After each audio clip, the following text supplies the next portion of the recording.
হজ পালনের উদ্দেশ্যে সৌদি আরবে রওনা দিয়েছিলেন লিবীয় যুবক আমের মাহাদি মনসুর আল কাজাসফি। কিন্তু যাত্রা শুরুর মুহূর্তেই ঘটে গেল এক অবিশ্বাস্য ঘটনা, যা হয়ে উঠেছে আল্লাহর কুদরতের এক জীবন্ত দৃষ্টান্ত। ইতিমধ্যেই সামাজিক যোগাযোগ মাধ্যমে আলোচনার কেন্দ্রবিন্দুতে পরিণত হয়েছে এই ঘটনা। 2 দিন আগের কথা, ঘড়ির কাঁটায় ঠিক 12টা দুপুরে হজ ফ্লাইটের নির্ধারিত সময়।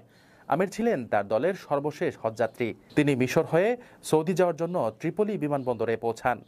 কিন্তু এয়ারপোর্টে পৌঁছানোর পরই নিরাপত্তা কর্মকর্তারা তাকে জানান তার পাসপোর্ট সংক্রান্ত একটি সিকিউরিটি ইস্যু দেখা দিয়েছে, যার কারণে তিনি প্লেনে উঠতে পারবেন না।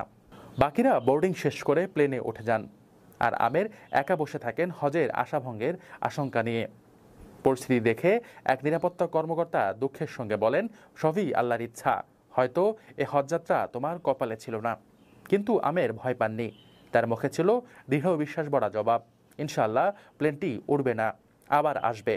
আমার নিয়ত হজ, আমি অবশ্যই যাব। প্রবল বিশ্বাসের সঙ্গে দেওয়া তার এ জবাবের কিছুক্ষণ পরই ঘটে যায় প্রথম বিস্ময়। এয়ারপোর্টে ঘোষণা এলো প্লেনটিতে যান্ত্রিক ত্রুটি দেখা দিয়েছে, আর সেটি ফিরে আসছে।